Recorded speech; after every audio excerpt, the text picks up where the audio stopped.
Private sector ਦੀ ਏਡੀਪੀ ਦੀ report ਆਈ ਆ 1 ਲੱਖ ਤੋਂ ਵੱਧ ਜੌਬਸ ਕ੍ਰੀਏਟ ਜਿਹੜੀਆਂ ਹੋਈਆਂ। ਇਹ ਯੂਐਸ ਦੀ ਇਕਨੋਮੀ ਬਾਰੇ ਆਪਾਂ ਨੂੰ ਕੀ ਜਿਹੜਾ ਉਹ ਦੱਸਦੀ। ਇਕਨੋਮੀ ਦੀ ਜਿਹੜੀ ਹੈ ਕੋਈ ਵੀ ਕਲੀਅਰ ਕੱਟ ਇੰਡੀਕੇਸ਼ਨ ਨਹੀਂ ਹੈਗੀ। ਆਫ ਕੋਰਸ એનર્ਜੀਸ ਪ੍ਰਾਈਸਸ ਵਧੀਆ ਨੇ ਔਰ ਓਵਰਆਲ ਜਿਹੜੀ ਜਿੱਦਾਂ ਤੁਸੀਂ ਕਹਿ ਕੇ ਰੇਟ ਨਹੀਂ ਘਟਾਏ ਔਰ ਕਿਉਂਕਿ ਨਹੀਂ ਘਟਾਏ ਬਿਕਾਜ਼ ਇਨਫਲੇਸ਼ਨ ਅਜੇ ਵਧਦੀ ਪਈ ਹੈ, ਪਰ ਉਧਰੋਂ ਜੌਬ ਮਾਰਕੀਟ ਬੈਟਰ ਕਰਦੀ ਪਈ ਹੈ, ਜੀਡੀਪੀ 'ਚ ਇੰਪਰੂਵਮੈਂਟ ਹੁੰਦੀ ਪਈ ਹੈ। So things are slightly getting better. So in nutshell ਉਸ ਜਿਹੜੇ ਹੈਗੇ ਨੇ ਮਾਰਕੀਟ ਸੈਗਮੈਂਟਸ ਜਿਨ੍ਹਾਂ ਦੇ ਵਿੱਚ ਜਿਹੜੀ ਹੈ ਇੰਪਲੋਇਮੈਂਟ ਜ਼ਿਆਦਾ ਹੋਈ ਹੈ, ਕੁਛ ਦੇ ਵਿੱਚ ਆਫ ਕੋਰਸ ਅਜੇ ਵੀ ਲੇ ਆਫ ਚੱਲਦੇ ਪਏ ਨੇ ਤੇ ਆਲ ਡਿਪੈਂਡ ਕਿ ਕਿਹੜੇ ਸੈਕਟਰ ਦੇ ਵਿੱਚ ਹੈਗਾ। ਪਰ ਅਜੇ ਜਿਹੜੀ ਤੁਸੀਂ ਕਿਹਾ ਅਨਸਰਟਨਟੀ ਬਣੀ ਹੋਈ ਹੈ ਉਹ ਬਣੀ ਰਹਿਣੀ ਹੈ ਜਿੰਨਾ ਚਿਰ ਇੱਕ ਪਰਮਾਨੈਂਟ ਸੋਲੂਸ਼ਨ ਨਹੀਂ ਲੱਭਦਾ ਪਿਆ। ਕੱਚੇ ਤੇਲ ਦੀਆਂ ਕੀਮਤਾਂ ਆ ਕਦੀ ਇਹ $125 ਤੱਕ ਪਹੁੰਚ ਜਾਂਦੀਆਂ, ਕਦੀ 100 ਦੇ ਥੱਲੇ ਵੀ ਜਿਹੜੀਆਂ ਉਹ ਆ ਜਾਂਦੀਆਂ ਆ। ਕੁਛ ਹੀ ਘੰਟਿਆਂ 'ਚ ਕੁਛ ਹੀ ਦਿਨਾਂ ਦੇ ਵਿੱਚ ਇੰਨੇ ਜ਼ਿਆਦਾ ਜਿਹੜੇ ਉਤਾਰ ਚੜਾਵ ਆ, ਇਹਦੇ ਜਿਹੜੇ ਰਿਪਲ ਇਫੈਕਟ ਆ, ਇਹਦੇ ਰਿਪਰਕਸ਼ਨਸ ਆ, ਕਦੋਂ ਆਪਾਂ ਨੂੰ ਰਾਈਟ ਨਾਓ ਤਾਂ ਜਿਹੜਾ ਮੌਜੂਦਾ ਤੌਰ ਦੇ ਉੱਤੇ ਦਿਖ ਤਾਂ ਰਹੀ ਰਹੇ ਆ, ਇਹ ਫਿਊਚਰ ਦੇ ਵਿੱਚ ਆਪਾਂ ਨੂੰ ਇਹ ਕਿੱਥੇ ਜਾ ਕੇ ਜਿਹੜਾ ਉਹ ਨਜ਼ਰ ਆਉਣਗੇ। ਲੋਅਰ ਹਾਊਸ ਹੋਲਡ ਇਹਨਾਂ ਜੇ ਆਪਾਂ ਦੋ ਸੈਗਮੈਂਟ 'ਚ ਵੱਡੇ ਕਰ ਲਈਏ ਕਿ ਬਲੂ ਕਾਲਰ ਜਾਂ ਵਾਈਟ ਕਾਲਰ ਜਾਂ ਲੋਅਰ ਹਾਊਸ ਹੋਲਡ ਇਨਕਮ ਜਾਂ ਹਾਇਰ ਹਾਊਸ ਹੋਲਡ ਇਨਕਮ ਦੇ ਵਿੱਚ ਕੰਸਰਟ ਕਰ ਲਈਏ, ਭਾਵੇਂ ਛੋਟਾ ਹਾਊਸ ਹੋਲਡ ਚਾਹੇ ਵੱਡਾ ਹਾਊਸ ਹੋਲਡ ਹੋਏ, ਹਰ ਬੰਦੇ ਨੂੰ ਇਹਦੇ ਉੱਤੇ ਜਿਹੜੇ ਕਨਸੀਕੁਐਂਸਸ ਨੇ, ਜਿਹੜੇ ਫਰਕ ਨੇ ਉਹ ਪੈਂਦੇ ਪਏ ਨੇ। ਚਾਹੇ ਮਾਰਕੀਟ ਥੋੜੀ ਸਟੇਬਲ ਆ, ਜਿੱਦਾਂ ਕਿਹਾ ਕਿ ਪ੍ਰਾਈਸ ਵੀ ਥੋੜੇ ਜਿਹੇ ਸਟੇਬਲ ਹੋਏ ਨੇ। ਮਾਰਕੀਟ ਪਿਛਲੇ ਹਫਤੇ ਉਛਾਲ ਆਈ ਹੈ, ਜੌਬ ਰਿਪੋਰਟ ਬੈਟਰ ਆਈ ਹੈ, ਪਰ ਅਜੇ ਵੀ ਜਿਹੜਾ ਕੰਜ਼ਿਊਮਰ ਕੌਨਫੀਡੈਂਸ ਹੈ ਉਹ ਲੋਅਰ ਲੈਵਲ ਤੇ ਹੈਗਾ।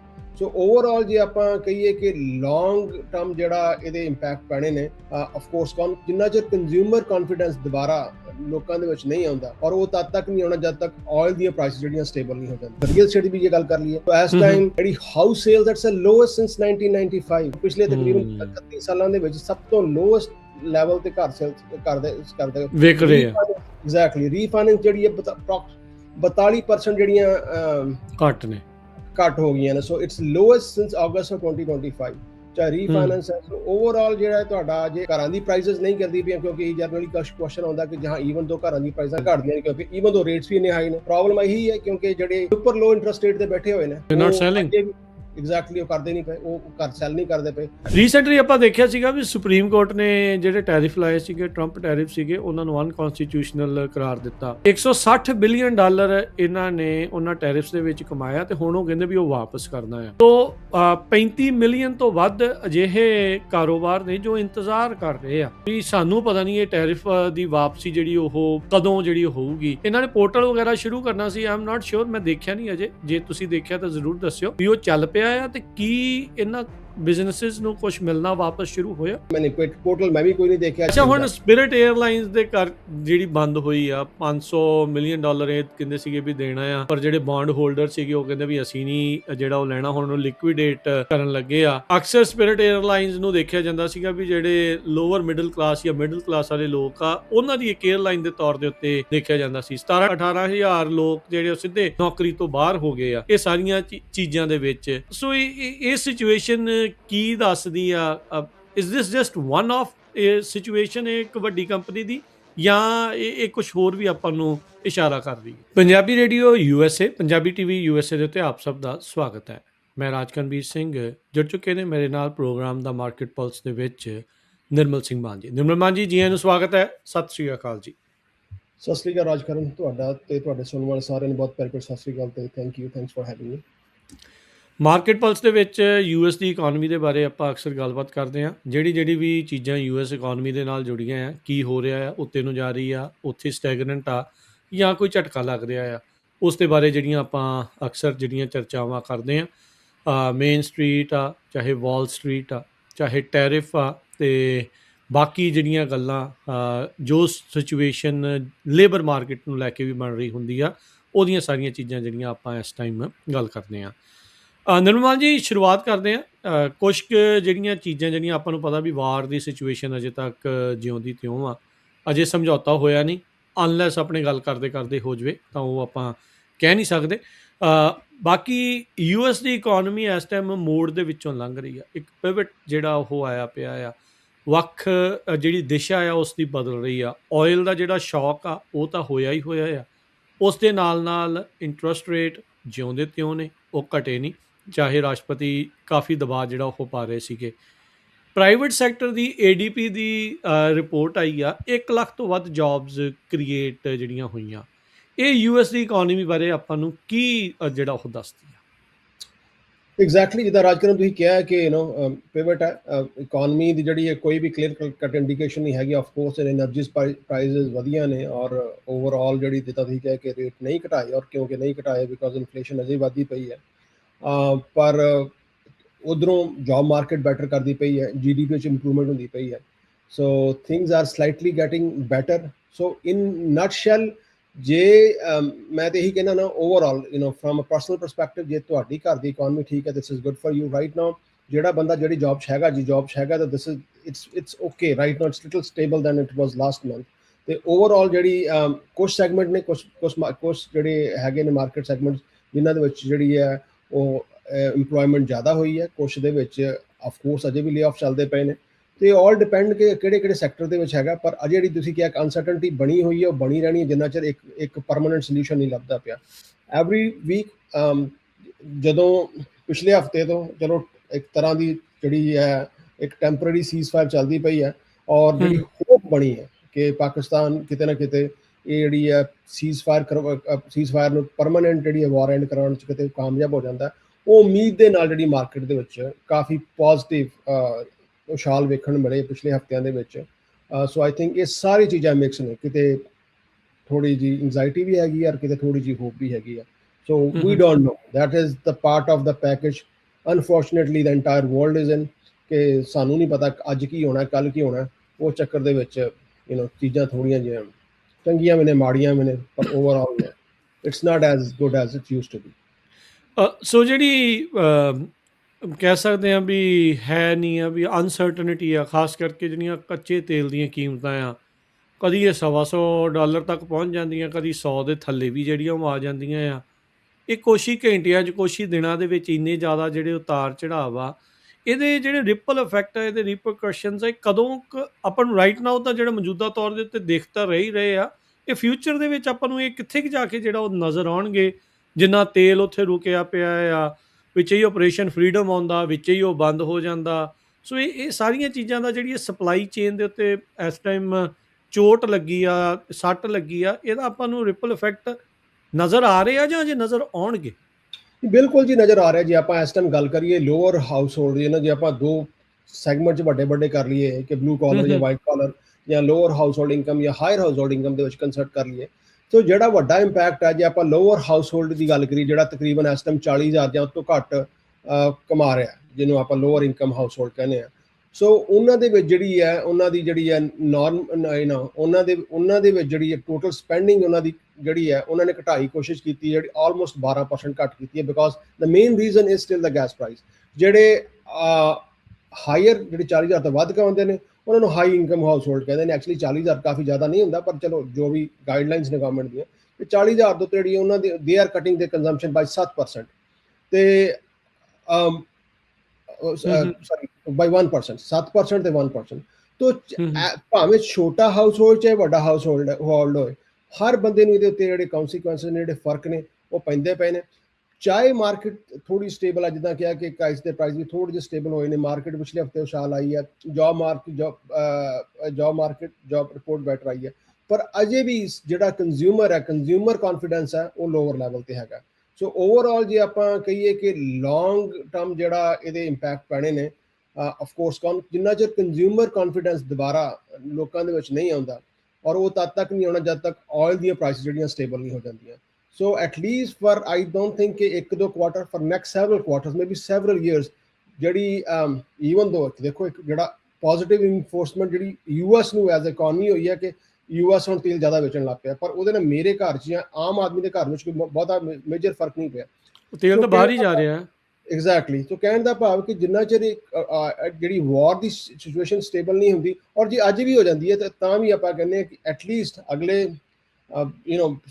ਕੁਛ ਮਹੀਨੇ ਜਾਂ ਉਹਨੇ ਕੁਛ ਮਹੀਨੇ ਤੇ it's too small to say too short time but I think ਕਿ ਕੁਝ ਸਾਲ ਤੱਕ ਜਿਹੜੀਆਂ ਚੀਜ਼ਾਂ ਨੇ ਉਹ ਅਜੇ ਤੱਕ ਇਸ ਚੀਜ਼ ਦੇ ਵਿੱਚ ਨਹੀਂ ਆਉਣੀਆਂ ਪਰ ਸਭ ਤੋਂ ਵੱਡਾ ਜੇ ਦੇਖੋ ਕਿ ਚੋਕ ਹੋਈ ਪਈ ਹੈ ਸਟੇਟ ਆਫ ਹਾਰਮਜ਼ ਉੱਥੇ ਇੰਨਾ ਜ਼ਿਆਦਾ ਜਿਹੜੇ ਸ਼ਿਪ ਖੜੇ ਨੇ ਔਰ ਜੋ ਅੱਜ ਵੀ ਵਾਰ ਬੰਦ ਹੋ ਜਾਏ ਨਿਕਲਦਿਆਂ ਕਈ ਮਹੀਨੇ ਲੱਗ ਜਾਣੇ ਨੇ ਔਰ ਜਿਹੜੀ ਬਾਕੀ stability on system is going to take some time before we see better prices on the pump again ਔਰ ਜਿੰਨਾ ਚਿਰ ਉਹ ਨਹੀਂ ਦੇਖਦੇ ਚਾਹੇ ਉਹਦੇ ਫੂਡ ਪ੍ਰਾਈਸਿਸ ਹੋਣ ਚਾਹੇ ਉਹਦੇ ਚ ਕੱਚਾ ਮਾਲ ਹੋਏ ਚਾਹੇ ਪਲਾਸਟਿਕ ਗੁੱਡਸ ਨੇ, anything you can think of, ਹਰ ਚੀਜ਼ਾਂ ਮਹਿੰਗੀਆਂ ਚੱਲੀਆਂ ਹੋਈਆਂ। ਚੇਤਾ ਸਵਿਜ਼ ਕਨਾਲ ਦੇ ਵਿੱਚ ਇੱਕ ਜਿਹੜਾ ਸ਼ਿਪ ਆ ਉਹ ਫਸ ਗਿਆ ਸੀ, ਕਈ ਮਹੀਨੇ ਲੱਗ ਗਏ ਸੀਗੇ ਉਸ ਨੂੰ ਸਿੱਧਿਆਂ ਕਰਕੇ ਵਿੱਚੋਂ ਕੱਢਣ ਦੇ ਲਈ। ਰੀਸੈਂਟਲੀ ਕੁਛ ਕੁ ਸਾਲ ਪਹਿਲੋਂ ਦੀ ਹੋਈ ਜਿਹੜੀ ਉਹ ਗੱਲ ਆ, ਉਹਨੇ ਵੀ ਕਈ ਸਪਲਾਈ ਚੇਨ ਦੇ ਰੌਲੇ ਗੌਲੇ ਦੇ ਵਿੱਚ ਜਿਹੜਾ ਉਹ ਯੋਗਦਾਨ ਜਿਹੜਾ ਉਸ ਟਾਈਮ ਦੇ ਉੱਤੇ ਪਾਇਆ ਸੀਗਾ। ਸੋ ਇਦਾਂ ਹੁੰਦਾ ਆ। ਸੋ ਜਸਟ ਥੋੜ੍ਹਾ ਜਿਹਾ ਵੀ ਮਾੜਾ ਜਿਹਾ ਵੀ ਝਟਕਾ ਲੱਗਣ ਦੇ ਨਾਲ ਇਦਾਂ ਹੁੰਦਾ। ਇੱਥੋਂ ਤੇ ਤੇਲ ਫਿਰ 20% ਜਿਹੜਾ ਐਕਸਪੋਰਟ ਇੰਪੋਰਟ ਦਾ ਸਮਾਨ ਤੇ ਕਰੂਡ ਆਇਲ ਤੇ ਹੋਰ ਪੈਟਰੋਲੀਅਮ ਪ੍ਰੋਡਕਟ ਜਿਹੜੇ ਉਹ ਨਿਕਲ ਰਹੇ ਸੀਗੇ। ਕਿਉਂਕਿ ਇਹਦਾ ਇੱਕ ਐਂਗਲ ਨਿਰਮਲ ਮਾਨ ਜੀ, ਕਿਸਾਨ ਵੀ ਆ, ਫਰਟੀਲਾਈਜ਼ਰ ਤੇ ਉੱਥੋਂ ਜਿਹੜਾ ਹੋਰ ਸਮਾਨ ਆ ਉਹ ਵੀ ਰੁਕਿਆ ਪਿਆ ਹੈ, ਉਹਦੇ ਕਰਕੇ ਉਹ ਮਹਿੰਗਾ ਇੰਨਾ ਹੋ ਗਿਆ। ਇਟਸ ਇਵੈਂਚੁਅਲੀ ਇਹ ਜਿਹੜਾ ਇਸ਼ੂ ਆ, ਇਹਦਾ ਜਿਹੜਾ ਰਿਪਲ ਇਫੈਕਟ ਆ ਜੋ ਮੈਂ ਦੇਖ ਰਿਹਾ, ਫੂਡ ਸਿਕਿਉਰਿਟੀ ਨੂੰ ਲੈ ਕੇ ਵੀ ਬਣਨ ਵਾਲਾ ਆ। ਤੇ ਬਿਲਕੁਲ ਆਉਣ ਵਾਲੇ ਕੁਛ ਦਿਨਾਂ ਦੇ ਵਿੱਚ, ਆਉਣ ਵਾਲੇ ਕੁਛ ਮਹੀਨਿਆਂ 'ਚ, ਆਈ ਵੁੱਡ ਸੇ ਨਾਟ ਦਿਨਾਂ 'ਚ, ਕੁਛ ਮਹੀਨਿਆਂ 'ਚ ਇਹ ਫੂਡ ਸਿਕਿਉਰਿਟੀ ਤੇ ਨੈਸ਼ਨਲ ਸਿਕਿਉਰਿਟੀ ਦਾ ਮਸਲਾ, ਇਹ ਰੋਟੀ ਪਾਣੀ ਨੂੰ ਲੈ ਕੇ ਜਿਹੜਾ ਉਹ ਬਣਨ ਵਾਲਾ ਆ। So everybody need to be ready about that. ਉਹ ਚੀਜ਼ ਦੇ ਬਾਰੇ ਧਿਆਨ ਰੱਖਣ ਦੀ ਜਿਹੜੀ ਜ਼ਰੂਰਤ ਆ। ਨਜ਼ਰਾਂ ਜਿਹੜੀਆਂ ਉਹ ਦੂਰ ਤੱਕ ਟਿਕਾ ਕੇ ਤੇ ਕੰਨ ਖੋਲ ਕੇ ਦੇਖੋ ਵੀ ਦੇਖੋ ਕੀ ਜਿਹੜਾ ਉਹ ਕੁਛ ਚੱਲ ਰਿਹਾ ਹੈਗਾ। ਬਿਲਕੁਲ ਬਿਲਕੁਲ, ਬੜੀ ਇੰਪੋਰਟੈਂਟ ਗੱਲ ਤੁਸੀਂ ਕੀਤੀ ਹੈ ਜਿਹੜੀ ਹੈ, ਕਿਉਂਕਿ ਕਿਤੇ ਨਾ ਕਿਤੇ ਇਹ ਖਦਸ਼ਾ ਅਜੇ ਵੀ ਬਣਿਆ, ਡਰ ਬਣਿਆ ਹੋਇਆ ਕਿ ਜੇ ਇਹ ਵਾਰ ਟਾਈਮਲੀ ਨਾ ਕੰਟਰੋਲ ਕੀਤੀ ਗਈ, 20% is not a small number. ਦੁਨੀਆ ਦਾ ਸਭ ਤੋਂ ਵੱਡਾ ਜਿਹੜੀ એનર્ਜੀ ਜਿਹੜੀ ਕਿਤੋਂ ਪਾਸ ਥਰੂ ਲੰਘਦੀ ਹੈ, ਐਗਜ਼ੈਕਟਲੀ ਬਿਗੇਸਟ ਬੋਟਲਨੈਕ ਹੈਗਾ। ਸੋ ਜੇ ਜਿਹੜਾ ਅਕਾਲ ਪੈਣ ਦਾ ਜਿਹੜਾ ਖਦਸ਼ਾ ਹੈ ਉਹ ਵਧਣਾ, ਉਹ ਪਿਆ ਹੋਇਆ ਔਰ ਵੱਧਦਾ ਹੀ ਰਹਿਣਾ ਜਿੰਨਾ ਚਿਰ ਤੱਕ ਇਹ ਲੜਾਈ ਬੰਦ ਨਹੀਂ ਹੁੰਦੀ। ਸੋ ਸੂਨਰ ਦਾ ਬੈਟਰ। ਤੇ ਆਪਾਂ ਅਗਰ ਗੱਲ ਕਰ ਰਹੇ ਜੌਬ ਮਾਰਕੀਟ, ਜਿਹੜੀ ADB ਦੀ ਰਿਪੋਰਟ ਆਈ ਹੈ, ਉਹ ਤਕਰੀਬਨ ਕਿਹਾ ਕਿ 1,09,000 ਜੌਬਾਂ ਐਡ ਕੀਤੀਆਂ ਨੇ ਉਹਨਾਂ ਦੇ ਵਿੱਚੋਂ। ਸੋ ਮੈਜੋਰਿਟੀ ਦੀ ਆਪਾਂ ਗੱਲ ਕਰੀਏ ਤੇ ਤਕਰੀਬਨ ਉਹਦੇ ਚੋਂ ਜੌਬਾਂ ਜਿਹੜੇ ਡੋਮੀਨੇਟ ਹੋਈਆਂ ਹੈਲਥ ਕੇਅਰ ਤੇ ਐਜੂਕੇਸ਼ਨ ਨੇ ਕੀਤੀਆਂ ਨੇ, ਅਪਰੋਕਸੀਮੇਟਲੀ 61,000। ਔਰ ਬਾਕੀ ਕੰਸਟਰਕਸ਼ਨ ਦੇ ਵਿੱਚ, ਮੈਨੂਫੈਕਚਰਿੰਗ ਦੇ ਹਾਰਡਲੀ 2,000 ਜੌਬਾਂ, ਔਰ ਪ੍ਰੋਫੈਸ਼ਨਲ ਬਿਜ਼ਨਸ ਸਰਵਿਸਿਜ਼ ਜਿਹੜੀਆਂ ਆਪਾਂ IT ਵਗੈਰਾ ਕਹਿੰਦੇ ਆ, ਉਹਦੇ 'ਚ ਬੜਾ ਘੱਟ ਹੋਈਆਂ ਨੇ। ਸੋ ਹਰ ਪਿਛਲੇ ਮਹੀਨੇ ਵੀ, ਆਪਾਂ ਪਿਛਲੇ ਹਫ਼ਤੇ ਵੀ ਗੱਲ ਕੀਤੀ ਹੈ, ਪਿਛਲੇ ਮਹੀਨੇ ਵੀ ਕਰਦੇ ਜੌਬ ਐਡ ਹੋ ਰਹੀ ਹੈ, ਅਜੇ ਵੀ ਹੈਲਥ ਕੇਅਰ ਦੇ ਵਿੱਚ ਹੋ ਰਹੀ ਹੈ। ਸੋ ਮੈਂ ਤਾਂ ਇਹੀ ਕਹਾਂਗਾ ਜਿਹੜੇ ਆਪਣੇ ਸੁਣਨ ਵਾਲੇ ਨੇ, ਜੇ if someone wants to make a shift, ਜਿੱਥੇ ਅੱਜ ਇੰਪਲੋਇਰ ਨੂੰ ਲੋੜ ਆ ਜ਼ਿਆਦਾ ਬੰਦਿਆਂ ਦੀ, ਉਹ ਹੈਲਥ ਕੇਅਰ ਸਰਵਿਸਿਜ਼ ਦੇ ਵਿੱਚ ਤੇ ਐਜੂਕੇਸ਼ਨ ਸਰਵਿਸਿਜ਼ ਦੇ ਵਿੱਚ ਵੱਧ ਹੈਗੀ ਹੈ। ਜੀ ਜੀ, ਬਿਲਕੁਲ ਸਾਰੀ ਚੀਜ਼ ਆ। ਇਸੇ ਦਰਮਿਆਨ ਹੁਣ ਆਪਾਂ ਜਿੱਦਾਂ ਦੇਖ ਰਹੇ ਹਾਂ, ਆਈ ਥਿੰਕ ਲਾਸਟ ਟਾਈਮ ਵੀ ਜਦੋਂ ਆਪਾਂ ਗੱਲ ਕਰ ਰਹੇ ਸੀਗੇ, ਗੱਲ ਆਪਾਂ ਸ਼ੋਈ ਸੀਗੀ ਵੀ ਇੰਟਰਸਟ ਰੇਟ ਇਹਨਾਂ ਨੇ ਜਿਹੜੇ ਉਹ ਘਟਾਏ ਨਹੀਂ ਹੈਗੇ। ਟਰੈਜਰੀ ਦੇ ਜਿਹੜੇ ਯੀਲਡ ਆ ਉਹ ਵੱਧ ਰਹੇ ਆ। ਸੋ ਇਹਦਾ ਕੀ ਮਤਲਬ, ਕੀ ਜਿਹੜਾ ਉਹ ਬਣਦਾ ਹੁੰਦਾ, ਜਿਹੜੇ ਟੀ ਬੌਂਡਸ ਆ ਜਾਂ ਇਹ ਸਾਰੀਆਂ ਜਿਹੜੀਆਂ ਚੀਜ਼ਾਂ, ਵਟ ਡਜ਼ ਇਟ ਮੀਨ? ਬਹੁਤੇ ਬੰਦੇ ਅੰਡਰਸਟੈਂਡ ਨਹੀਂ ਜਿਹੜਾ ਉਹ ਕਰਦੇ। ਤੁਸੀਂ ਜੇ ਮੈਨੂੰ ਵੀ ਤੇ ਬਾਕੀਆਂ ਨੂੰ ਸਮਝਾਉਣਾ ਹੋਵੇ, ਵਟ ਡਜ਼ ਇਟ ਈਵਨ ਮੀਨ? ਸੋ ਵੇਖੋ, ਦੋ ਚੀਜ਼ਾਂ ਜਿਹੜੀਆਂ ਮਾਰਕੀਟ ਨੂੰ ਇੰਪੈਕਟ ਕਰਦੀਆਂ ਨੇ, ਇੱਕ ਹੁੰਦਾ ਸਟਾਕਸ ਤੇ ਦੂਜੇ ਬੌਂਡਸ। ਸੋ ਸਟਾਕ ਤੇ ਆਫ ਕੋਰਸ ਵੋਲੇਟਾਈਲ ਮਾਰਕੀਟ ਆ, ਜਿਹੜੀ ਜ਼ਿਆਦਾ ਸਿਕਿਉਰ ਮਾਰਕੀਟ ਹੁੰਦੀ ਆ, ਬੌਂਡ ਮਾਰਕੀਟ ਹੁੰਦੀ ਹੈ। ਤੇ generally what happens in that bonds get stronger, ਉਦੋਂ ਰੇਟ ਵੀ ਸਟਰੋਂਗ ਹੁੰਦੇ ਨੇ। So as time T bonds ਤੇ treasury bonds, so as time ਜਿਹੜੀ ਵੋਲੇਟਿਲਿਟੀ ਹੈ ਜਿਹੜੀ, ਬਿਕਾਜ਼ ਉਹ ਮਾਰਕੀਟ ਦੇ ਵਿੱਚ ਜ਼ਿਆਦਾ ਹੀ, ਸਟਾਕ ਮਾਰਕੀਟ ਦੇ ਵਿੱਚ, ਸੋ ਪੀਪਲ ਆਰ ਡਿਵਰਸੀਫਾਈਂਗ। ਜੇ ਉਹ ਟ੍ਰੈਜਰੀ ਬੌਂਡ ਦੇ ਵਿੱਚ ਜੇ ਪੈਸੇ ਲਾਉਂਦੇ ਪਏ ਨੇ, ਫਿਰ ਉਹਦੇ ਵਿੱਚ ਵੀ ਪ੍ਰੋਬਲਮ ਇਹ ਇਸ ਟਾਈਮ ਸਭ ਤੋਂ ਵੱਡੀ ਚੱਲਦੀ ਪਈ ਕਿ ਅਨਸਰਟਨਟੀ ਜਿਹੜੀ ਹੈ ਉਹ ਕਿਸੇ ਸਿਰਫ ਇਸ ਕਰਕੇ ਨਹੀਂ ਹੈਗੀ ਕਿ there are geopolitical situations. Geopolitical ਜਿਹੜੀ ਲੀਡਰਸ਼ਿਪ ਆ, ਖਾਸ ਕਰਕੇ ਜਿਹੜੀ ਅਮਰੀਕਨ ਲੀਡਰਸ਼ਿਪ ਹੈ, ਉਹਦੀ ਅਨਸਰਟਨਟੀ ਕਰਕੇ ਸਰ ਚੀਜ਼ਾਂ ਜਿਹੜੀਆਂ ਨੇ ਉਹ ਸਾਰੀਆਂ ਵੋਲੇਟਾਈਲ ਹੈਗੀਆਂ। ਸੋ ਆਈ ਥਿੰਕ ਜੇ ਆਪਾਂ ਉਹ ਪੂਰਾ ਬੌਂਡ ਮਾਰਕੀਟ ਨੂੰ ਐਕਸਪਲੇਨ ਕਰਨਾ, I think we probably need a different programme. ਪਰ ਇਨ ਜਨਰਲ ਇਹੀ ਗੱਲ ਕਹਾਂਗੇ ਕਿ ਜਿਹੜੀ ਇਕੋਨਮੀ, ਚਾਹੇ ਟ੍ਰੈਜਰੀ ਹੈ, ਚਾਹੇ ਟੀ ਬੌਂਡ ਨੇ, ਚਾਹੇ ਤੁਹਾਡੇ ਆਪਣੇ ਸਟਾਕ ਨੇ, they are pretty volatile at this point. ਔਰ ਜਿਹਦੇ ਵਿੱਚ ਵੱਡਾ ਮੇਜਰ ਫੈਕਟਰ, ਜਿੱਦਾਂ ਅੱਗੇ ਵੀ ਆਪਾਂ ਗੱਲ ਕੀਤੀ ਹੈ ਕਿ ਈਵਨ ਦੋ ਜਿਹੜੀ GDP ਗਰੋ ਕੀਤੀ ਹੈ 2% ਦੇ ਕੀਤੀ ਹੈ, ਜੇ ਆਪਾਂ Q4 ਤੋਂ ਕਰੀਏ 2025 ਤੋਂ, ਅਪਰੋਕਸੀਮੇਟਲੀ 0.5% ਵਧੀ ਹੈ।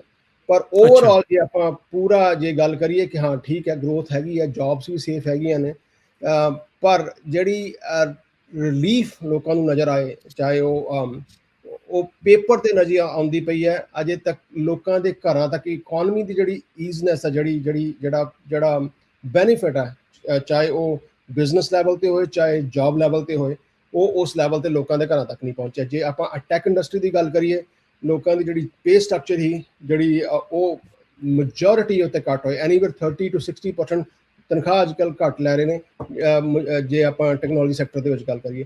ਸੋ ਓਵਰਆਲ ਜਿਹੜਾ there is a negative impact in on the total economy. ਪਰ ਜੇ ਆਪਾਂ ਜੀਡੀਪੀ ਦੀ ਗੱਲ ਕਰੀਏ ਤੇ ਉਹ ਇਨਕਰੀਜ਼ ਕਰਦੀ ਪਈ ਹੈ। ਸੋ ਅੱਗੇ ਗੱਲ ਰੀਅਲ ਸਟੇਟ ਦੀ ਜੇ ਗੱਲ ਕਰ ਲਈਏ, ਸੋ ਇਸ ਟਾਈਮ ਜਿਹੜੀ house sale that's a lowest since 1995। So ਪਿਛਲੇ ਤਕਰੀਬਨ 31 ਸਾਲਾਂ ਦੇ ਵਿੱਚ ਸਭ ਤੋਂ ਲੋਐਸਟ ਲੈਵਲ ਤੇ ਘਰ ਸੇਲ ਕਰਦੇ ਵਿਕ ਰਹੇ ਆ। ਐਗਜ਼ੈਕਟਲੀ ਰੀਫਾਈਨੈਂਸ ਜਿਹੜੀ ਹੈ 42% ਜਿਹੜੀਆਂ ਘੱਟ ਨੇ, ਘੱਟ ਹੋ ਗਈਆਂ ਨੇ। ਸੋ ਇਟਸ ਲੋਐਸਟ ਸਿੰਸ ਅਗਸਤ 2025 ਚਾਹੇ ਰੀਫਾਈਨੈਂਸ ਹੈ। ਸੋ ਓਵਰਆਲ ਜਿਹੜਾ ਤੁਹਾਡਾ ਜੇ ਘਰ ਪਰ ਘਰਾਂ ਦੀ ਪ੍ਰਾਈਸਿਸ ਨਹੀਂ ਕਰਦੀ ਪਈਆਂ, ਕਿਉਂਕਿ ਜਨਰਲੀ ਕੁਐਸਚਨ ਆਉਂਦਾ ਕਿ ਜਹਾਂ ਈਵਨ ਦੋ ਘਰਾਂ ਦੀ ਪ੍ਰਾਈਸਾਂ ਘਟਦੀਆਂ ਪਈਆਂ ਨੇ, ਸੌਰੀ ਨਹੀਂ ਵਿਕਦੇ ਪਰ ਨਹੀਂ ਘਟਦੀਆਂ ਕਿਉਂ ਨਹੀਂ ਆ? ਘਟਦੀਆਂ ਨਹੀਂ ਕਿਉਂਕਿ ਈਵਨ ਦੋ ਰੇਟਸ ਵੀ ਇੰਨੇ ਹਾਈ ਨੇ। ਪ੍ਰੋਬਲਮ ਇਹੀ ਹੈ ਕਿਉਂਕਿ ਜਿਹੜੇ ਸੁਪਰ ਲੋ ਇੰਟਰਸਟ ਰੇਟ ਤੇ ਬੈਠੇ ਹੋਏ ਨੇ ਦੇ ਨਾਟ ਸੈਲਿੰਗ, ਐਗਜ਼ੈਕਟਲੀ ਉਹ ਕਰਦੇ ਨਹੀਂ ਪਏ, ਉਹ ਘਰ ਸੈਲ ਨਹੀਂ ਕਰਦੇ ਪਏ। ਸੋ ਜਿਹੜੀ ਇਨਵੈਂਟਰੀ ਹੈ ਉਹ ਮੈਜੋਰਿਟੀ ਹੈ ਉਹ ਬਿਲਡਰ ਦੇ ਕੋਲ ਹੈ। ਦੈਟਸ ਵਾਈ ਬਿਲਡਰ ਜਿਹੜੇ ਨੇ ਉਹ ਉਹਨਾਂ ਦੀ ਮਰਜ਼ੀ ਹੈ ਕਿ ਉਹ ਰੇਟ ਘਟਾਉਣ ਜਾਂ ਨਾ ਘਟਾਉਣ। ਸੋ ਜੇ ਕੋਈ ਬੰਦਾ ਇਸ ਟਾਈਮ ਘਰ ਬਾਈ ਕਰਦਾ ਪਿਆ ਔਰ ਸੋਚੇ ਕਿ ਮੈਂ 2 ਮਹੀਨੇ 4 ਮਹੀਨੇ ਕਰ ਵੇਟ ਕਰਕੇ ਸ਼ਾਇਦ ਘਰ ਦੀ ਕੀਮਤ ਘਟਣ ਗਿਆ, ਅਨਫੋਰਚੂਨੇਟਲੀ ਭਾਵੇਂ ਘਰ ਨਹੀਂ ਵਿਕਦੇ, ਕੀਮਤਾਂ ਫੇਰ ਵੀ ਨਹੀਂ ਘਟਣੀਆਂ। ਸੋ ਈਵਨ ਦੋ ਇੰਟਰਸਟ ਰੇਟ ਇਸ ਟਾਈਮ 6.3 ਤੇ ਪਹੁੰਚੇ ਹੋਏ ਨੇ, ਜਿਹੜੇ ਪਿਛਲੇ ਹਫਤੇ ਕੋਈ 6.23 ਤੇ ਹਨ। ਸੋ ਇੰਟਰਸਟ ਰੇਟ ਵੀ ਹਾਈ ਨੇ। ਸੋ ਆਈ ਥਿੰਕ ਚੀਜ਼ਾਂ I don't know how to say ਕਿ ਚਾਹੇ ਐਵਰੀਥਿੰਗ ਇਜ਼ ਸਿਚੁਏਸ਼ਨ ਯਾ ਨਹੀਂ। ਫਿਰ ਇੱਥੇ ਹੁਣ ਜਿੱਦਾਂ ਤੁਸੀਂ ਦੱਸਿਆ ਵੀ ਆਪਾਂ S&P ਦੇਖ ਰਹੇ ਹਾਂ, ਡਾਓ ਜੋਨ ਦੇਖ ਰਹੇ ਹਾਂ, ਇਹ ਸਾਰੇ ਦੇਖ ਰਹੇ ਹਾਂ। ਇਹ ਵਾਲ ਸਟਰੀਟ ਤਾਂ ਨੂੰ ਜਾਈ ਜਾਂਦੀ ਹੈ, ਮੇਨ ਸਟਰੀਟ ਤੇ ਸਿਚੁਏਸ਼ਨ ਹੋਰ ਆ, ਉੱਥੇ ਲੋਕਾਂ ਦਾ ਧੂੰਆਂ ਨਿਕਲਿਆ ਪਿਆ। ਉਹ ਇਨਵੈਸਟਮੈਂਟ ਵਾਲਾ ਜਿਹੜੇ ਸਟਾਕਸ ਆ ਉਹ ਤਾਂ ਨੂੰ ਜਾਈ ਜਾਂਦੇ। ਇਹ ਕਿੱਦਾਂ ਕੋਰਿਲੇਟ ਕਿੱਦਾਂ ਹੋ ਰਿਹਾ ਆਪਸ 'ਚ? ਉਹ ਇੱਕ ਦਿਨ ਦੀ ਮਾਰਕੀਟ ਦੇ ਵਿੱਚ ਗੱਲ ਕਰੋਗੇ, ਜਿੱਦਾਂ ਉਹਨਾਂ ਕਹਤਾ ਕਿ ਹਾਂ ਵੀ ਪੀਸ ਦੇ ਚਾਂਸਸ ਆਉਂਦੇ ਪਏ ਨੇ, ਕਿ ਪੀਸ ਚਾਂਸਸ ਹੁੰਦੇ ਪਏ ਨੇ, ਮਾਰਕੀਟ ਫਟਾਫਟ ਉੱਤੇ ਆ ਜਾਂਦੀ ਹੈ। ਔਰ ਜਿੱਦਨ ਪੀਸ ਦੇ ਚਾਂਸਸ ਓਵਰਆਲ ਮਾਰਕੀਟ ਅੰਡਰਸਟੈਂਡ ਕਰਦੀ ਵੀ ਕਿ ਅਜੇ piece it's still on horizon, ਦੇयर ਮੇ ਔਰ ਮੇ ਨਾਟ ਬੀ ਪੀਸ। ਪਰ ਜੇ ਲੜਾਈ ਖਤਮ ਹੁੰਦੀ ਹੈ, ਉਹਦੇ ਲੜਾਈ ਖਤਮ ਹੋਣ ਦੀ ਜਿਹੜੀ ਇੱਕ ਖਦਸ਼ਾ ਸ਼ੁਰੂ ਹੁੰਦਾ, ਉਹਦੇ ਕਰਕੇ ਜਿਹੜੀ ਵਾਲ ਸਟਰੀਟ ਉਹ ਛਾਲਾ ਮਾਰ ਕੇ ਡਰ ਜਾਂਦੀ ਹੈ। ਕੀ ਤੁਹਾਨੂੰ ਲੱਗਦਾ ਵੀ ਇਹ ਜਿਹੜੀਆਂ ਮਿਡ ਟਰਮ ਦੇ ਵਿੱਚ ਜਿਹੜੀ ਅਫੋਰਡੇਬਿਲਿਟੀ ਤੇ ਆ ਜਿਹੜਾ ਫੈਕਟਰ ਆ, ਇਹਦੇ ਦਬਾਅ ਦੇ ਨਾਲ ਰਾਸ਼ਟਰਪਤੀ ਟਰੰਪ ਦੇ ਉੱਤੇ ਕੋਈ ਪ੍ਰੈਸ਼ਰ ਇਹ ਹੋਊਗਾ ਵੀ ਆਪਾਂ ਲੜਾਈ ਜਲਦੀ ਬੰਦ ਕਰੀਏ? ਡੈਫੀਨਿਟਲੀ ਪ੍ਰੈਸ਼ਰ ਹੈਗਾ ਹੀ। ਔਰ ਜੇ ਆਪਾਂ ਗੱਲ ਕਰੀਏ ਤੇ ਜਿਹੜਾ ਮੇਨ ਇਰਾਨੀਅਨ ਵੀ ਉਹਨਾਂ ਕੋਲ ਇਸ ਟਾਈਮ ਨੈਗੋਸ਼ੀਏਟਿੰਗ ਪਾਵਰ ਬੈਟਰ ਹੈ। ਦੈਟਸ ਦ ਰੀਜ਼ਨ ਕਿ ਉਹ ਛੇਤੀ ਨਾ ਉਹ ਬਾਜ ਨਹੀਂ ਕਰਦੇ ਪਏ। ਉਹਨੂੰ ਪਤਾ ਜੇ ਆਪਾਂ ਨੂੰ ਵਾਰ ਨੂੰ ਆਲ ਦਾ ਵੀ ਉੱਥੇ ਤੱਕ ਲੈ ਜਾਈਏ, ਉਹਦੇ ਬਾਅਦ ਤੇ ਫਿਰ ਸਾਡੀ ਚਾਰੇ ਚੱਕ ਜਗੀਰ ਸਾਡੀ ਹੈ, then they will be in much better position. ਜੇ ਉੱਥੇ ਤੱਕ ਦਸੰਬਰ ਦੇ ਉਹਦੇ ਕੋਲ ਤੱਕ ਲੈ ਜਾਂਦੇ ਨੇ ਤੇ ਇੰਪੈਕਟ ਤੇ ਡੈਫੀਨਿਟਲੀ ਪਏਗਾ। ਪਰ ਜੇ ਇੰਪੈਕਟ ਨਾ ਪੈਂਦਾ ਹੋਏ ਜਾਂ ਉਹਨੂੰ ਪੈਂਦਾ ਨਜ਼ਰ ਨਾ ਆਉਂਦਾ ਹੋਏ, ਜਿਹੜਾ ਐਡੀ ਵੱਡੀ ਐਫਰਟ ਚੱਲਦੀ ਪਈ ਹੈ ਥਰੂ ਆਊਟ ਦਾ ਕੰਟਰੀ ਰੀਡਿਸਟ੍ਰਿਕਟ ਕਰਨ ਦੀ ਜੈਰੀਮੈਂਡਰਿੰਗ ਕਰਨ ਦੀ, ਉਹ ਸਿਰਫ ਇਸ ਕਰਕੇ ਚੱਲਦੀ ਪਈ ਕਿ ਹੀ ਨੋਜ਼ ਕਿ ਜੇ ਹਾਰ ਗਏ ਤੇ ਉਹਨਾਂ ਨੂੰ it's not going to be that easy. Not only ਕਿ ਜਿਹੜੀ ਅੱਜ ਕੱਲ੍ਹ ਜੋ ਵੀ ਚੀਜ਼ਾਂ ਚਾਹੁੰਦੇ ਨੇ ਫਟਾਫਟ ਪਾਸ ਹੋ ਜਾਂਦੀਆਂ ਨੇ, ਪਲੱਸ ਉਹਨਾਂ ਉੱਤੇ ਦੁਬਾਰਾ ਜਿਹੜੀਆਂ ਚਾਹੇ ਹਾਊਸ ਇੰਪੀਚਮੈਂਟ ਦਾ ਵੀ ਰੌਲਾ ਰਹਿਣਾ ਆ। ਐਗਜ਼ੈਕਟਲੀ। ਫਿਰ ਉਹਦੇ ਬਾਅਦ ਰੋਜ਼ ਨਵੀਆਂ ਉੱਥੇ ਕਈ ਨਵੇਂ ਕੱਟੇ ਖੋਲ ਜਾਣ ਨੇ, ਜਿਹਦੇ ਵਿੱਚ ਰੋਜ਼ ਉੱਥੇ ਕੋਈ ਨਾ ਕੋਈ ਸੈਨੇਟ ਹੀਅਰਿੰਗ ਜਾਂ ਕੰਗਰੈਸ਼ਨਲ ਹੀਅਰਿੰਗ ਚੱਲਦੀ ਰਹਿਣੀ ਕਰਨੀ ਹੈ। ਵਿਰੋਧੀਆਂ ਨੇ ਵੀ ਫਿਰ ਫਾਇਦਾ ਚੱਕਣਾ ਨਾ ਆਪਣੀ, ਜੇ ਸੱਤਾ ਦੇ ਵਿੱਚ ਉਹ ਆਉਂਦੇ ਆ, ਪਾਵਰ ਦੇ ਵਿੱਚ ਜਿਹੜੇ ਉਹ ਆਉਂਦੇ ਹੈਗੇ ਆ। ਰੀਸੈਂਟਲੀ ਆਪਾਂ ਦੇਖਿਆ ਸੀਗਾ ਵੀ ਸੁਪਰੀਮ ਕੋਰਟ ਨੇ ਜਿਹੜੇ ਟੈਰਿਫ ਲਾਏ ਸੀਗੇ, ਟਰੰਪ ਟੈਰਿਫ ਸੀਗੇ, ਉਹਨਾਂ ਨੂੰ ਅਨਕਨਸਟੀਟਿਊਸ਼ਨਲ ਕਰਾਰ ਦਿੱਤਾ। $160 ਬਿਲੀਅਨ ਇਹਨਾਂ ਨੇ ਉਹਨਾਂ ਟੈਰਿਫਸ ਦੇ ਵਿੱਚ ਕਮਾਇਆ ਤੇ ਹੁਣ ਉਹ ਕਹਿੰਦੇ ਵੀ ਉਹ ਵਾਪਸ ਕਰਨਾ ਆ। ਸੋ 35 ਮਿਲੀਅਨ ਤੋਂ ਵੱਧ ਅਜਿਹੇ ਕਾਰੋਬਾਰ ਨੇ ਜੋ ਇੰਤਜ਼ਾਰ ਕਰ ਰਹੇ ਆ ਵੀ ਸਾਨੂੰ ਪਤਾ ਨਹੀਂ ਇਹ ਟੈਰਿਫ ਦੀ ਵਾਪਸੀ ਜਿਹੜੀ ਉਹ ਕਦੋਂ ਜਿਹੜੀ ਹੋਊਗੀ। ਇਹਨਾਂ ਨੇ ਪੋਰਟਲ ਵਗੈਰਾ ਸ਼ੁਰੂ ਕਰਨਾ ਸੀ, ਆਈ ਐਮ ਨਾਟ ਸ਼ੋਰ, ਮੈਂ ਦੇਖਿਆ ਨਹੀਂ ਅਜੇ। ਜੇ ਤੁਸੀਂ ਦੇਖਿਆ ਤਾਂ ਜ਼ਰੂਰ ਦੱਸਿਓ ਵੀ ਉਹ ਚੱਲ ਪਿਆ ਆ ਤੇ ਕੀ ਇਹਨਾਂ ਬਿਜ਼ਨਸਿਸ ਨੂੰ ਕੁਝ ਮਿਲਣਾ ਵਾਪਸ ਸ਼ੁਰੂ ਹੋਇਆ?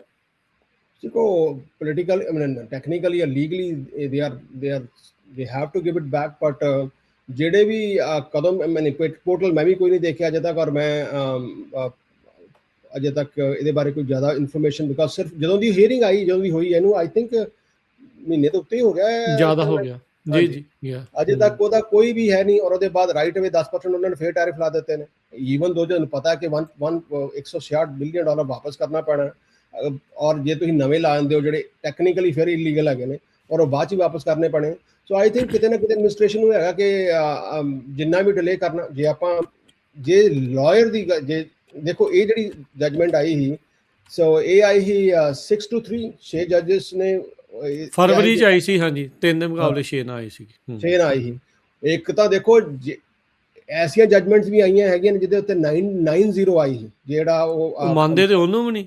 ਉਹਨੂੰ ਵੀ ਨਹੀਂ ਮੰਨਦੇ। ਸੋ ਹੁਣ ਕਿਹਨੂੰ ਮੰਨਣੀ ਹੈ, ਕਦੋਂ ਮੰਨਣੀ ਹੈ, it's difficult to say, and that's the reason ਲੋਕੀ ਸਸ਼ੋ ਪੰਜ ਪਏ ਹੋਏ ਨੇ ਕਿ ਸੋ ਕੀ ਬੇਸਿਕਲੀ ਸੁਪਰੀਮ ਕੋਰਟ ਦਾ ਮੂੰਹ ਚੁੱਪ ਕਰਾਉਣ ਦੇ ਲਈ ਉਹਨਾਂ ਨੇ ਕਹਿਤਾ ਵੀ ਅਸੀਂ ਪੋਰਟਲ ਲੱਗੇ ਆ ਖੋਲਣ। ਬਸ ਤਾਂ ਐਗਜ਼ੈਕਟਲੀ। ਲੱਗਦਾ ਇਦਾਂ ਹੈ ਵੀ ਇਹੀ ਹੋ ਰਿਹਾ ਹੈ। ਆਈ ਥਿੰਕ ਉਹਦੇ ਬਾਅਦ ਹੋਰ ਅਪੀਲਾਂ ਹੋਣਗੀਆਂ। ਉਹਦੇ ਪਰ ਸੁਪਰੀਮ ਕੋਰਟ ਦੇ ਉੱਤੇ ਕਿਹੜੀ ਅਪੀਲ? ਨਹੀਂ ਮਤਲਬ ਇਹ ਕਰਨਗੇ ਕਿ ਹਾਂ ਵੀ ਇੰਪਲੀਮੈਂਟ ਨਹੀਂ ਹੋਇਆ, ਉਹਦੇ ਉੱਤੇ ਤਾਂ ਅਪੀਲ ਨਹੀਂ ਹੋਣੀ, ਆ ਇੰਪਲੀਮੈਂਟ ਨਹੀਂ ਹੋਇਆ ਤੇ ਇਸ ਕਰੋ ਕਿ ਪੋਰਟਲ ਕਿੱਥੇ ਆਇਆ, ਇਹ ਵਾਪਸ ਕਿਉਂ ਨਹੀਂ ਹੋਇਆ। ਬਟ ਇਸੇ ਗੱਲ ਦਾ ਡਰ ਹੈ ਨਾ ਕਿ ਜੇ ਹੁਣ ਜਿੱਦਾਂ ਚੱਲੀ ਜਾਂਦਾ, ਬਿਕੋਜ਼ ਕਾਂਗਰਸ ਕੈਨ ਇੰਟਰਵੀਨ। ਜੇ ਹੁਣ ਅੱਜ ਦੀ ਗੱਲ ਦੇ ਵਿੱਚ ਗੱਲ ਕਰੋ ਕਿ ਜੇ ਕਾਂਗਰਸ ਜਾਂ ਇੰਟਰਵੀਨ, ਫॉर एग्जांपल ਜੇ ਲੜਾਈ ਦੀ ਗੱਲ ਹੈ ਕਿ ਵੰਸ ਲੜਾਈ ਜੇ 60 ਦਿਨ ਤੋਂ ਚੱਲ ਜਾਂਦੀ ਹੈ ਤੇ ਪ੍ਰੈਜ਼ੀਡੈਂਟ ਨੂੰ ਲੈਣੀ ਪੈਂਦੀ ਆ ਅਪਰੂਵਲ, ਪਰ ਜੇ ਉਹਨੇ ਲਈ ਤੇ ਕਾਂਗਰਸ ਕੈਨ ਇੰਟਰਵੀਨ, ਪਰ ਕਾਂਗਰਸ ਨਹੀਂ ਇੰਟਰਵੀਨ ਕਰਦੀ ਪਈ, ਐਂਡ ਦੈਟਸ 60 ਅ ਦਿਨ ਤੋਂ ਰੀਜ਼ਨ। ਤੇ ਉੱਤੇ ਹੋ ਗਿਆ ਹੈ, ਉਹ ਉਹਨਾਂ ਨੇ ਤਾਂ ਹੀ ਸੀਜ਼ ਫਾਇਰ ਕਰ ਲਈ ਪਹਿਲੋਂ। ਉਹ ਉਹਨੇ ਤੇ ਇਹ ਕਹਿ ਦਿੱਤਾ ਨਾ ਕਿ ਸੀਜ਼ ਫਾਇਰ ਜਿਹੜੀ ਹੈਗੀ ਉਹਨੂੰ ਮੈਂ ਕਾਊਂਟ ਹੀ ਨਹੀਂ ਕਰਦਾ, ਬਟ ਜਿਹੜਾ ਰੈਗੂਲੇਸ਼ਨ ਜਿਹੜਾ ਰੂਲ ਹੈਗਾ ਉਹਨੂੰ देयर इज नो वे। ਪਹਿਲੀ ਗੱਲ ਤੇ ਦੇਖੋ ਮਲਟੀਪਲ ਪ੍ਰੋਬਲਮਸ ਨੇ। ਜੇ ਤੁਸੀਂ ਇੱਕ ਬਲੌਕੇਡ ਕੀਤੀ ਹੋਈ ਹੈ ਕਿਸੇ ਇੰਟਰਨੈਸ਼ਨਲ ਵਾਟਰ ਦੇ ਵਿੱਚ, that is act of war। ਜੇ ਤੁਸੀਂ ਉੱਥੋਂ ਬਲੌਕੇਡ ਨਹੀਂ ਹਟਾਈ ਤਾਂ that's act of war। So technically ceasefire ਤੇ ਇਹ ਨਹੀਂ ਕਿ ਬੰਬ ਚਲਾਉਣੇ ਬੰਦ ਹੋ ਗਏ ਨੇ। ਜੇ ਬਲੌਕੇਡ ਵੀ ਉਹਨਾਂ ਨੂੰ ਬੰਦ ਕਰਨਾ ਚਾਹੀਦਾ, ਉੱਥੇ ਸ਼ਿਪ ਨਹੀਂ ਹੋਣਾ ਚਾਹੀਦਾ ਕੋਈ ਅਜੇ ਵੀ ਯੂਐਸ ਦਾ, ਉਹ ਤੇ ਹੈਗੇ ਨੇ। ਸੋ ਵਾਰ ਤੇ ਖਤਮ ਨਹੀਂ ਹੋਈ, ਪਰ ਹੁਣ ਕਹੇ ਕੌਣ? ਨਾ ਸੈਨੇਟ ਕਹਿੰਦੀ ਪਈ ਹੈ, ਨਾ ਹਾਊਸ ਕਹਿੰਦਾ ਪਿਆ, ਔਰ ਸੈਨੇਟ ਹਾਊਸ ਦੋਵਾਂ ਨੂੰ ਕਹਿਣਾ ਪੈਣਾ ਹੈ ਕਿ this is illegal war going on right now. ਔਰ ਪ੍ਰੋਬਲਮ ਸਿਰਫ ਇਹ ਨਹੀਂ ਕਿ ਪ੍ਰੋਬਲਮ ਆਪ ਸਿਰਫ ਰਿਪਬਲਿਕਨਸ ਨੂੰ ਕਹੀਏ, ਡੈਮੋਕ੍ਰੇਟਸ ਇਜ਼ ਆਲਸੋ ਇਨ ਇਸ ਹਮਾਮ ਸਾਰੇ ਉਹਨਾਂ ਨੇ ਬੰਬ ਵੀ ਸਿੱਟਣ ਵਾਲੀਆਂ ਕੰਪਨੀਆਂ ਤੋਂ ਤਾਂ ਪੈਸੇ ਮਿਲਦੇ, ਰੀ ਇਲੈਕਸ਼ਨ ਦਾ ਦੌਰ ਹੈ।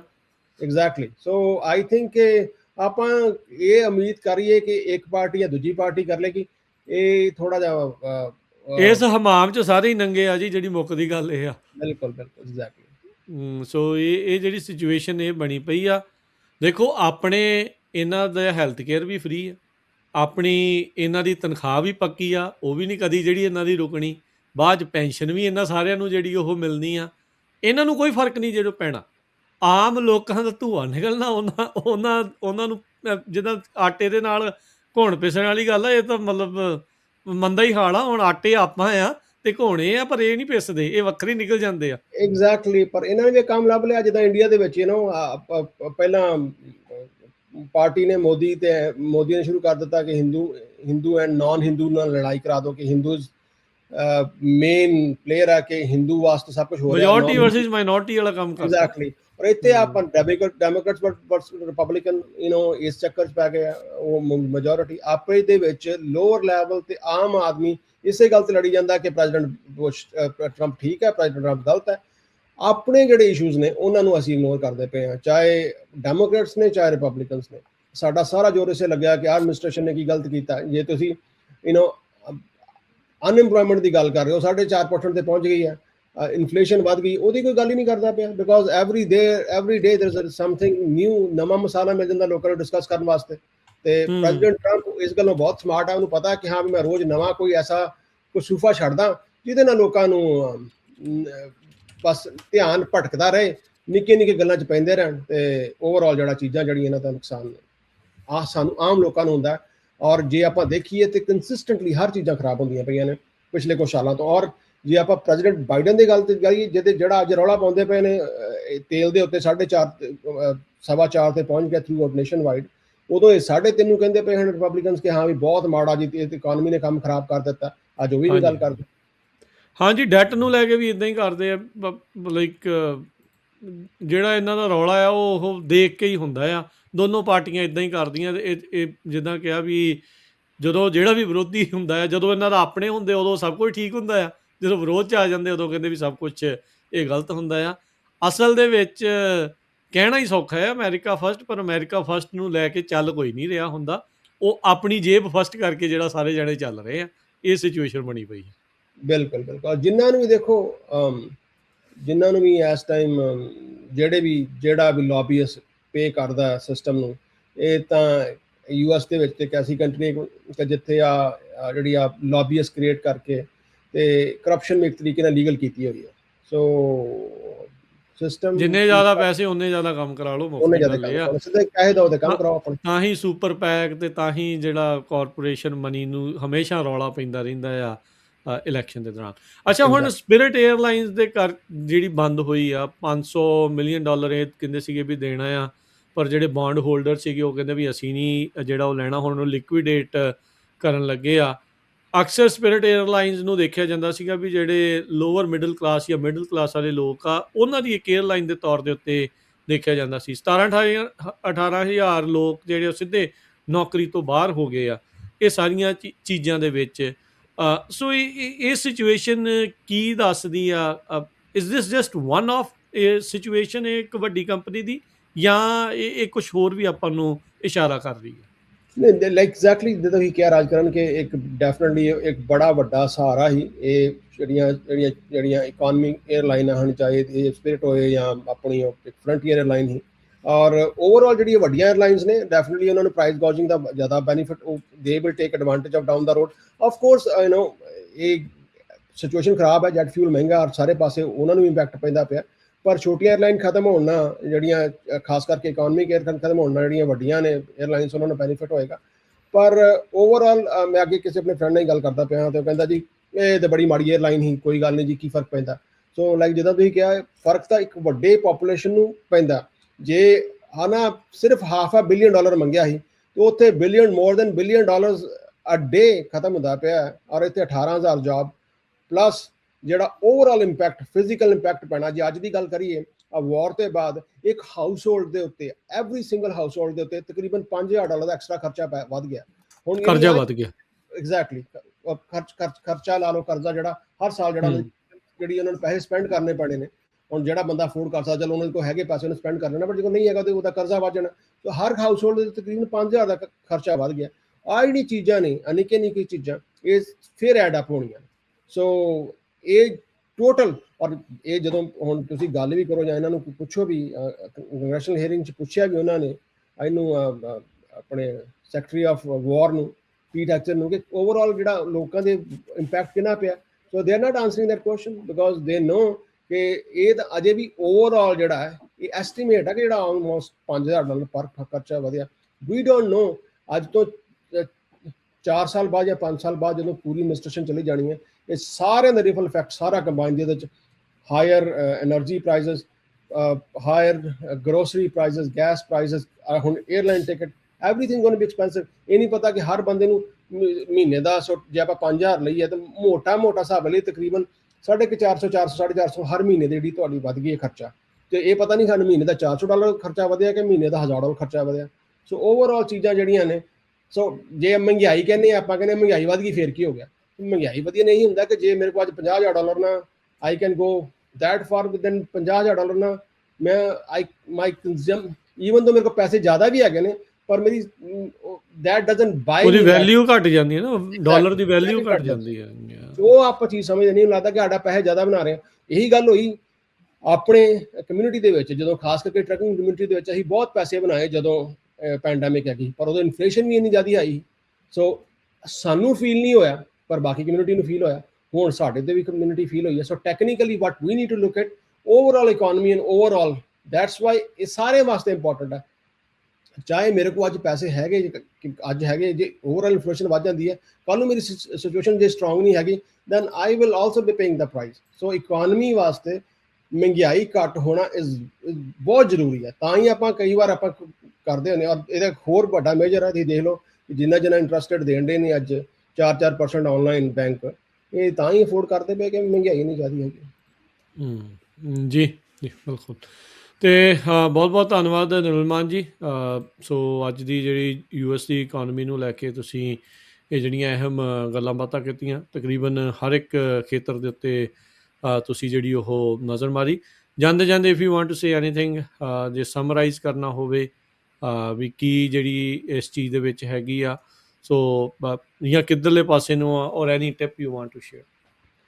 ਨਹੀਂ, ਜਿੱਦਾਂ ਆਪਾਂ ਗੱਲ ਕੀਤੀ ਆਈ ਥਿੰਕ ਸੌ ਰਥਾ ਸਿਰੇ ਦੇ ਗੰਢ, ਇਟਸ ਡਿਫਿਕਲਟ ਟੂ ਸੇ ਕਿ ਇਸ ਟਾਈਮ ਹੁੰਦਾ ਕੀ ਪਿਆ, ਬਿਕਾਜ਼ ਪ੍ਰੋਬਲਮ ਇਜ਼ ਕਿ ਸਾਨੂੰ ਇਹ ਨਹੀਂ ਪਤਾ ਕਿ ਸਾਡੀ ਲੀਡਰਸ਼ਿਪ ਨੇ ਕੱਲ ਕੀ ਕਰ ਦੇਣਾ, ਕਿ and uncertainty is bigger because of war, ਔਰ ਉਹਦੇ plus on top of that AI is also creating. ਇਸ ਟਾਈਮ ਜੇ ਖਤਰੇ ਦੀ ਗੱਲ ਕਰੀਏ ਤਾਂ ਸਭ ਤੋਂ ਜ਼ਿਆਦਾ ਖਤਰਾ ਜੇ ਪਿਆ ਹੋਇਆ ਤੇ ਉਹ AI। ਵਾਈਟ ਕਾਲਰ ਜੌਬਸ ਨੂੰ ਪਿਆ ਹੋਇਆ। ਉਹ ਜਿਹੜੇ ਸੋਫਿਸਟੀਕੇਟਡ ਜੌਬਸ ਹਨ, lawyer, accountants, doctors, engineers, they are more vulnerable in history। ਅੱਜ ਤੱਕ ਇੰਨੇ ਜ਼ਿਆਦਾ vulnerables ਨਹੀਂ ਹੋਏ ਜਿੰਨੇ ਅੱਜ ਦੀ ਡੇਟ ਦੇ ਵਿੱਚ ਹੈਗੇ ਨੇ। ਸੋ ਆਈ ਥਿੰਕ ਕਿ ਆਪਣੇ ਸਕਿੱਲਸ ਨੂੰ ਆਪਾਂ ਇੰਪਰੂਵ ਕਰੀਏ, ਚੀਜ਼ਾਂ ਨੂੰ ਆਪਣਾ ਖਰਚੇ ਕੰਟਰੋਲ ਕਰੀਏ, ਐਂਡ ਆਈ ਥਿੰਕ ਕਿ ਜਸਟ ਵੇਟ ਐਂਡ ਵਾਚ। ਤੇ ਬਾਕੀ ਥੋੜਾ ਜਿਹਾ ਭੇਡ ਚਾਲ ਤੋਂ ਬਚੀਏ, ਬਿਕਾਜ਼ ਭੇਡ ਚਾਲ ਦਾ ਇਹ ਨਹੀਂ ਪਤਾ ਕਿ ਅੱਜ ਦੀ ਡੇਟ ਦੇ ਵਿੱਚ ਜਿਹੜੀ ਕਰੰਟ ਐਡਮਿਨਿਸਟ੍ਰੇਸ਼ਨ ਹੈ, ਉਹ ਜਿਹੜੀ ਵੀ ਜੇ ਮਾਰਕੀਟ ਉੱਤੇ ਜਾ ਰਹੀ ਹੈ ਜਾਂ ਥੱਲੇ ਜਾ ਰਹੀ ਹੈ, ਇਹ ਵੀ ਨਹੀਂ ਪਤਾ ਕਿ ਉਹਨੂੰ ਮੈਨੂਪਲੇਟ ਕੀਤਾ ਜਾ ਰਿਹਾ, ਸੱਚੀ ਹੈ ਵੀ ਹੈ ਕਿ ਨਹੀਂ ਹੈਗੀ।